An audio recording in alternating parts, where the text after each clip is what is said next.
മുരിക്കുങ്ങൽ താളൂപ്പാടത്ത് കഴിഞ്ഞ രാത്രി കാട്ടാന ഇറങ്ങി കാർഷിക വിളകൾ നശിപ്പിച്ചു. താളൂപ്പാടം മുണ്ടാടൻ ബാബു, മുണ്ടാടൻ പോൾ എന്നിവരുടെ കൃഷിയിടങ്ങളിലാണ് കാട്ടാന നാശനഷ്ടമുണ്ടാക്കിയത്. 250ഓളം വാഴകളും തെങ്ങ്, കവുങ്ങ് എന്നിവയുമാണ് കാട്ടാന ഒടിച്ചിട്ട് നശിപ്പിച്ചത്. കഴിഞ്ഞ ദിവസം രാത്രിയാണ് കാട്ടാന ഇറങ്ങിയത്.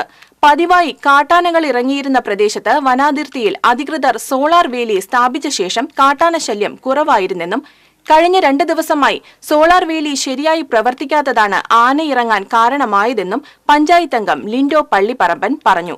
കൃഷിനാശമുണ്ടായ സ്ഥലം വനംവകുപ്പ് അധികൃതരും പഞ്ചായത്ത് അംഗം ലിൻഡോ പള്ളിപ്പറമ്പനും സന്ദർശിച്ചു. ഇറങ്ങാറില്ല, കാരണം കഴിഞ്ഞ വർഷങ്ങളിലൊക്കെ വലിയൊരു പ്രതിഷേധത്തിന്റെ ഒക്കെ ഭാഗമായിട്ട് ഇവിടെ സോളാറിന്റെ ഫെൻസിംഗ് ഒക്കെ കംപ്ലൈന്റുകളൊക്കെ തീർത്ത് ഇത്രയും നാളും വളരെ സ്മൂത്ത് ആയിട്ട് പോയേണ്ടിരുന്നായിരുന്നു.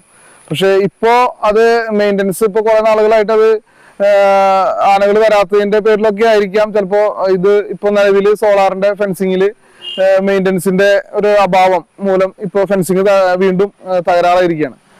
അപ്പോ ഇപ്പോ ആനകൾ വരാത്തത് കാരണം തന്നെ ആൾക്കാരിപ്പോ ഇവിടുത്തെ ജനങ്ങള് കൃഷിയിലേക്ക് വീണ്ടും സജീവമായി ഇപ്പൊ പുതിയതായിട്ട് വാഴ വെച്ചൊരു സാഹചര്യത്തിലാണ് വീണ്ടും ഇതുപോലെ ആനകൾ ഈ കൃഷി സ്ഥലത്ത് എത്തുകയും 250ഓളം വാഴകളാണ് ഇപ്പൊ നിലവില് നമ്മുടെ മുണ്ടാടൻ ബാബുചേട്ടന്റെയും അതുപോലെ തന്നെ പോളേട്ടന്റെ ഒക്കെ വാഴകൾ ഇവിടെ നശിപ്പിക്കപ്പെട്ടിരിക്കുകയാണ്. അപ്പൊ ഇതുപോലെ ഫെൻസിങ് റിപ്പയർ ചെയ്യുകയും അല്ലെങ്കിൽ തുടർച്ചയായി ഒരു ഫോളോ അപ്പ് ഉണ്ടെങ്കിൽ മാത്രമാണ് നിലവിൽ ഇത്തരം കർഷകർക്ക് ഈ ഫെൻസിങ് ഇട്ടുകൊണ്ട് കാര്യം